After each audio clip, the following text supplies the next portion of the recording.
আমরা এই মুহূর্তে হাজির হয়েছি 1 নম্বর লক্ষ্মীপুর গ্রাম পঞ্চায়েতের শ্রীনগরের যে দুলিয়াপাড়া রয়েছে 54 নম্বর বুথের একজন ব্যক্তি বেঁচে আছে। এই যে সামনে দেখতে পাচ্ছেন আমার সামনে বেঁচে আছে, অথচ মৃত বলে তাকে ঘোষণা করা হয়েছে, কিন্তু সরকারি খাতায় নাম আছে যে মৃত বলে।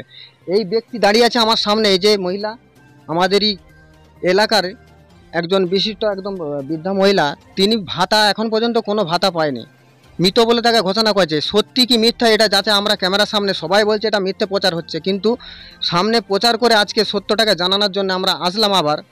তো দেখাবো তার কাছ থেকে, জানবো যে সত্যি কি মিথ্যা এটা হয়েছে কি না। আসুন, ক্যামেরাম্যানকে বলো আসার জন্য।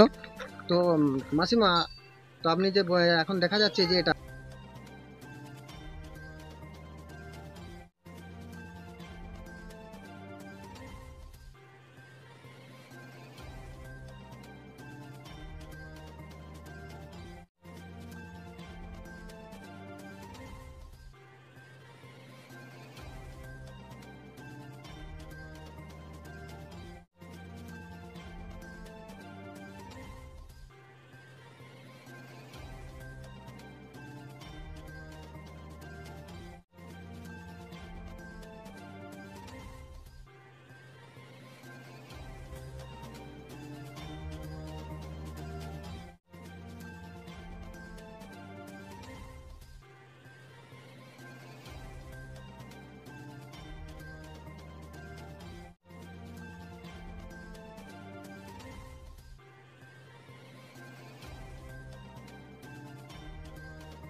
বলে দেবেন আমাদেরকে ঘর পাই দিব বলে টাকা নিয়েছে, সেই টাকা দেখবো বলে কি টাকাটা কি পদ্ম ফুল নিয়েছে?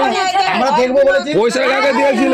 তাহলে পয়সা কাকে? তোমরা এটা দিয়ে দেখো কি পয়সা কাকে দিয়েছিল গো? পয়সা কাকে দিয়েছিলে? জোড়া ফুল তো টিএমসি আমল তো, বাস ওইটাই তুমি বলো। এটা বলো তাহলে এদিকে দিয়েছো ওই যারা একটা ছোটটা কত দূরের কথা, একটা তিরপল দিয়ে তিরপল পর্যন্ত হয়নি, আজ 8-9 বছর একটা প্রতিবন্ধী ছেলে যে কত বড় গেছে।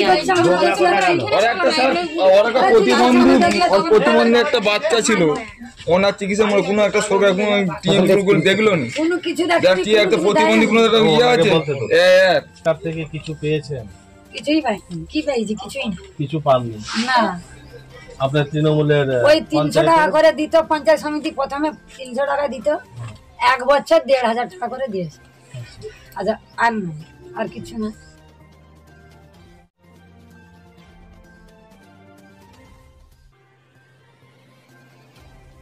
মাথায় খেয়াল করে রাখো।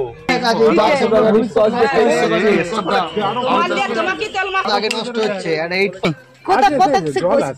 জল কলটা এখন বসানো রয়েছে, জল মোটেই নাই। আমরা সব দূর থেকে জল নিয়ে এসেছি, জল নাই, জল উঠে তাহলে কত কষ্ট করে জল। এটা মোদিজি কি